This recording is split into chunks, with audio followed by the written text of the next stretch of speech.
Raio Negro é a nova aposta da CW no universo DC Comics. Produzida pelo canal americano e distribuída internacionalmente pela Netflix, a série tem seus episódios semanais liberados todas as terças-feiras e já começou a chamar a atenção do público por sua história diferente. Mas você realmente conhece o Raio Negro? Vem com a Legião que a gente vai te mostrar curiosidades sobre o Jefferson Pierce.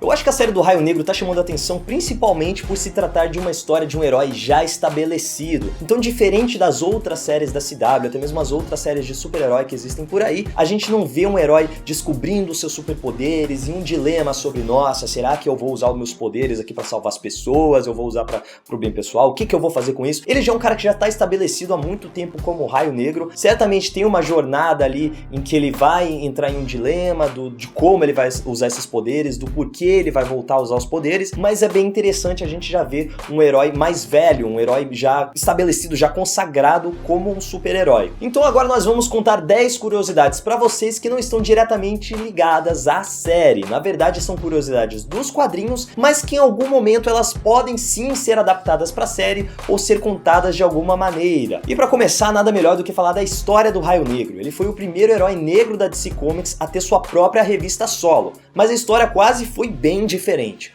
Originalmente, a DC Comics tinha planejado lançar um personagem chamado de Black Bomber. Se liga só, esse Black Bomber era um cara branco extremamente racista que foi exposto a uma nuvem mutagênica e passou a se transformar em um cara negro com superpoderes quando ficava muito estressado. A DC viu que esse personagem tinha um potencial enorme pra dar muita merda e falou, ó, a gente precisa ser salvo de alguma maneira. Eles precisavam de um herói naquele momento, e o herói foi Tony Isabella, que já tinha trabalhado no Luke Cage lá na Marvel e sabia muito bem como trabalhar com heróis negros. Inclusive, estava criando o seu próprio herói, que por acaso era ninguém menos que o Raio Negro. Ele apresentou essa ideia pra DC, a DC abraçou e assim o Raio Negro ganhou sua revista em abril de 1977. Mas a primeira versão do Raio Negro não teve tanto tempo de vida assim, já que sua HQ foi cancelada em 1978. Acontece que naquela época a DC Comics passou por algo que ficou conhecido como a implosão da DC, em que ela passou por uma grande crise e a maioria dos seus títulos foram cancelados. Ela basicamente só se manteve aí com Superman, Batman, Mulher Maravilha e outros títulos foram cancelados. O Raio Negro continuou aparecendo nas revistas de outros heróis, mas ele só voltou a ganhar sua própria revista em 1995, o que nos leva diretamente para a segunda curiosidade. Durante esse período em que ele não tinha um título solo, o Raio Negro continuou aparecendo nas outras revistas e perdeu seus superpoderes. Mesmo assim, ele continuou lutando contra o crime. Isso acabou chamando a atenção de outro herói também sem superpoderes, ninguém menos que Bruce Wayne, o Batman. Assim, o Batman se aproximou do Jefferson Pierce e ensinou ele a lutar. Exatamente, o Batman é o mentor, é o mestre de artes marciais do Raio Negro. Ele ajudou o Raio Negro a recuperar os seus poderes e juntos eles formaram os Renegados, que inclusive na série aparece a revista dos Renegados naquela cena em que a Anissa conhece a Grace, ela tá com a revista dos The Outsiders ali no bolso, é a revista dos Renegados, que foi justamente o Raio Negro que ajudou a fundar. Olha só que metalinguagem. Indo pra nossa terceira curiosidade, vocês se lembram do Vulcão Negro? Não? Pra galera que é mais nova, o Vulcão Negro era um membro dos Super Amigos, aquele desenho da Liga da Justiça da Hanna-Barbera. Vulcão Negro era um cara negro que tinha poderes elétricos e vestia um uniforme amarelo e azul. Aí vocês perguntam, mas é basicamente o Raio Negro. Se eles já tinham o Raio Negro, por que eles inventaram um personagem novo pro desenho? A ideia era realmente usar o Raio Negro no desenho dos Super Amigos, mas vocês se lembram daquela implosão da DC? Durante aquela confusão toda, o Tony Isabella falou, ok, vocês não vão lançar o meu personagem, então vou pegar ele e vender pra outra editora. Mas a DC falou, opa, pera aí, meu irmão, o personagem não é seu, você criou ele, mas foi dentro da DC Comics, foi a gente que lançou, então ele pertence pra editora. É aquela velha confusão de direitos que sempre existe entre criador e editora. Sendo assim, durante esse período em que eles estavam disputando judicialmente os direitos do Raio Negro, ele não podia ser usado em nenhuma mídia por nenhuma das partes. E assim, a DC teve que improvisar junto com o Hanna-Barbera ali, e eles inventaram o Vulcão Negro para substituir o Raio Negro no desenho dos Super Amigos. E assim foi que surgiu um personagem bem relevante dentro da série, né? Porque ninguém se lembra do Eldorado, do chefe Apache. Na nossa quarta curiosidade, originalmente os poderes do Raio Negro vinham de um cinto elétrico. O Jefferson Pierce nasceu com um gene meta-humano dentro dele, mas não tinha se manifestado. Ele decidiu lutar contra o crime junto com seu aliado, o Peter Gambi, e o Peter conseguiu roubar esse acessório de um bandido que vendia acessórios superpoderosos para os vilões. Ele modificou o aparelho, criou um uniforme para o Raio Negro e assim ele tinha os seus poderes elétricos. Acontece que durante uma de suas missões, o Raio Negro viu um amigo ser morto na frente dele e aquilo provocou um trauma muito grande, despertando o seu Metagene, que absorveu os poderes do cinto elétrico e assim ele não precisava mais dele. Mais tarde, a DC Comics fez um retcon na história dele e mudou isso. Assim, Jefferson Pierce já se tornou um meta-humano que nasceu com a habilidade de controlar eletricidade e campos magnéticos. Na série, Jefferson Pierce é mostrado como diretor do Colégio Garfield, no mesmo jeito que acontece nos quadrinhos. Mas lá, ele também já foi o secretário de Educação dos Estados Unidos, bem na época que Lex Luthor era o presidente. Se você não está familiarizado com as histórias da DC, teve um período ali entre 2000 e 2004 que o Lex Luthor foi presidente dos Estados Unidos, logo depois do Bill Clinton. Ele convidou o Jefferson para ser o secretário de Educação e ele aceitou naquele esquema, né? Deixa os seus amigos próximos, os inimigos mais próximos ainda. Ele achou que ele ia poder fazer muito mais pela comunidade, atuando diretamente de dentro do sistema do que como um vigilante. Mas é claro que o sangue vigilante falou mais alto, ele quis voltar para as ruas e aí as pessoas começaram a associar. Opa, esse tal de Raio Negro parece com o Jefferson Pierce, né? Ele falou, viu que as coisas estavam complicando um pouco e resolveu abrir mão do cara. Outra coisa legal é que quando ele tá transformado, ele usa gírias, usa o linguajar dos negros americanos, da galera do gueto. Isso justamente para contrastar com o alter ego dele. Então o Raio Negro é um cara que conversa mais mole, fala gírias, yo, bro e tal. Enquanto o Jefferson Pierce é o cara culto, o diretor da escola, justamente para ter esse diferencial. Vale lembrar que também no começo nas HQs, hoje em dia isso muda um pouco, mas no começo das HQs a máscara dele já tinha um Black Power ali incluído. Então também ajudava a diferenciar. Até que é uma coisa que a galera vem reclamando na série, né? Porque o uniforme dele basicamente, né, o rosto, só muda que ele coloca um óculos, muda a voz um pouco ali, mas as filhas não vão reconhecer o pai de óculos, meu irmão. Você nunca viu seu pai de óculos? É claro que você vai reconhecer o cara, mesmo na roupa que ele tiver, véio. Então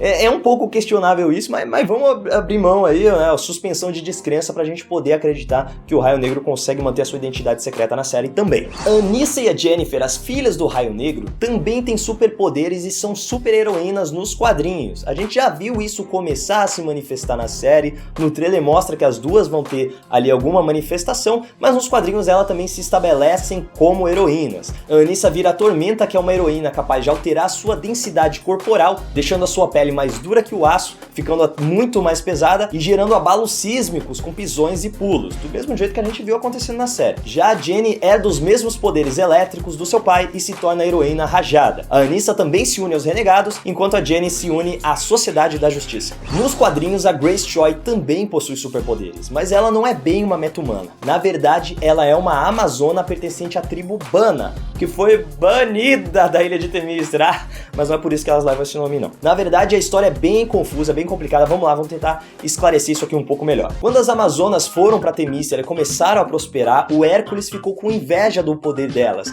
e ele tentou roubar o cinturão da Hipólita como uma forma de mostrar que ele era mais poderoso. Ele não conseguiu roubar o cinturão e resolveu destruir a cidade como retaliação. Então a Hipólita viu que as suas irmãs estavam morrendo, estavam sendo atacadas e pediu ajuda dos deuses. A única deusa que respondeu foi Atena, mas como ela é uma deusa mais pacífica, ela falou que elas precisavam abrir mão da violência naquele momento para que ela pudesse ajudar. Ela pediu que elas perdoassem Hércules, perdoassem os deuses por não ter respondido ao chamado delas, para que ela pudesse ajudar as amazonas. A Hipólita, é claro, que aceitou essa oferta, mas Antíope não aceitou não, falou que porra é essa, mano? O cara vem aqui, come da nossa comida, bebe da nossa bebida, ainda tem que tocar o puteiro todo, vamos fazer uma vingança aí contra esse cara. Ela organizou uma retaliação violenta contra o Hércules e algumas outras amazonas seguiram ela. Essas amazonas que seguiram Antíope foram banidas pelos deuses e tiveram que fugir para o Egito. Lá elas pararam de cultuar os deuses gregos e se tornaram bem mais violentas. Eu duvido muito que essa história seja adaptada ali de alguma maneira para a série, mas pode ser que em algum momento a Grace venha desenvolver algum poder. Ela pode também ser uma meta-humana, ter super força, porque basicamente é isso que ela tem nos quadrinhos. Ela tem super força, tem agilidade aumentada, é basicamente uma versão banida da Mulher Maravilha, só que toda tatuada e bem fortuna,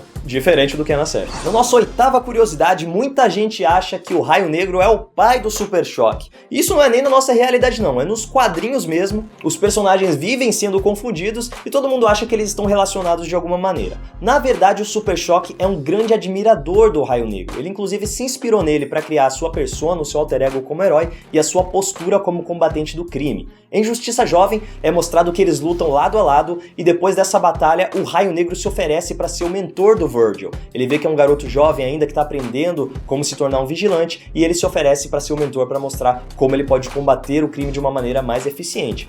Que história bonita. Indo para nossa nona curiosidade, nos quadrinhos, o Jefferson Pierce vê o seu pai sendo morto acidentalmente durante um tiroteio nas ruas. Ele passa a viver sozinho com a mãe dele e depois de um tempo, um alfaiate italiano se muda para a rua, conquista a confiança do Jeff e funciona como uma imagem paterna. Ele sempre tá lá quando o Jeff precisa dele e basicamente se torna um paizão pro Jeff. E esse italiano é ninguém menos do que Albert Einstein. Brincadeira, era o Peter Gambi que aparece na série interpretado pelo James Remar, né? Basicamente o Alfred ali do Raio Negro. Dando vários saltos no tempo pra gente tentar encurtar essa história, a Sayonade, que é aquela garota que tá sempre acompanhando o Tobias Whale na série, que dizem que ela tem a morte no olhar, consegue capturar o Raio Negro e está prestes a matá-lo, mas o Peter se sacrifica e morre no lugar dele. Como se já não fosse o suficiente, o Peter revela naquele momento que ele era um mafioso italiano, que foi o responsável por disparar e acidentalmente matar o pai do Jeff. Ele disse que se arrependeu, largou o crime e passou a vida inteira tentando se redimir por esse ato, estando sempre presente ali na vida do Jeff. É claro que o Jefferson perdoa ele ali na hora, mas o Peter morre nos seus braços. E eu realmente não quero ver isso sendo adaptado pra série, porque o James Remar tá fazendo um trabalho absurdo como o Peter Gambi, cara. É um dos personagens mais carismáticos da série e realmente vai ser uma grande perda se isso acontecer. Mas realmente faz muito sentido, já que essa série não é aquela série típica de super-herói, animada e tal. Ela tem um lado bem mais sombrio, bem mais dramático, isso acrescentaria muito peso pro trama, muito peso pro personagem. Eu sei que isso ia mesmo construir muito da personalidade do Raio Negro. Mas eu não quero ver isso sendo adaptado, porque eu não quero. E o legal também é que esse não é o primeiro contato do James Remar com eletricidade, não. Ele foi ninguém menos que o deus do trovão Raiden em Mortal Kombat 2, A Aniquilação, que é um filme meio merda aí, mas vale pela curiosidade, né? E também não é o primeiro contato dele com as histórias em quadrinhos sendo adaptadas. Ele também já esteve em O Fantasma de 1996, Blade Trinity e Red, Aposentados e Perigosos. E pra fechar com chave de ouro, vamos falar dos poderes do Raio Negro. A galera subestima ele, muita gente nem conhece, mas o Raio Negro é imortal e seus poderes são ilimitados. Quanto mais ele se expõe à eletricidade, mais forte ele fica. Ele vai sendo recarregado. Ele é basicamente uma grande bateria, só que ele não esvazia, pelo contrário, vai ficando cada vez mais forte quando recebe cargas elétricas. Então ele pode ficar no meio de tempestades para ficar ainda mais forte, e simplesmente vai se recarregando, entra em contato com energia, cabos elétricos, cabos de alta tensão, isso tudo vai fortalecendo o Raio Negro ao ponto em que nos quadrinhos ele consegue se transformar em um ser de energia pura. Ele simplesmente se transforma em eletricidade. Quando ele tá nessa forma, ele consegue viajar na velocidade da luz, ele consegue controlar o tempo, ele é imune a doenças, a bactérias, a ataques diretos, ele é imune a tudo. Ele consegue fazer manipulações celulares a níveis subatômicos. Sendo assim, ele consegue reprogramar o envelhecimento das suas células, alterando elas. O cara até conseguiu ressuscitar o Superman nos quadrinhos, mano. Ele é muito apelão, você não tá ligado. A galera não valoriza o Raio Negro, mas o cara é top! Espero que vocês tenham gostado desse vídeo de curiosidades, deixem aí embaixo o que vocês acharam, não se esqueçam de curtir esse vídeo e compartilhar com seus amigos para que mais gente possa conhecer o Raio Negro. Bom, a gente ainda não falou sobre a série do Raio Negro aqui na Legião dos Heróis, mas se você quiser a gente pode fazer um quadro também no canal em que a gente comenta os episódios, a gente pode fazer uma live, enfim, comenta aí embaixo como vocês querem que a gente fale do Raio Negro no canal da Legião dos Heróis. É isso, Legionários, e que a força esteja com vocês. É Black Bomber mesmo? É, Black Lightning é o Black Bomber mesmo. As filhas não vão reconhecer o pai de óculos, meu irmão. Você nunca viu seu pai de óculos? Não foi isso não, velho. Não foi isso não. Vai e volta, né?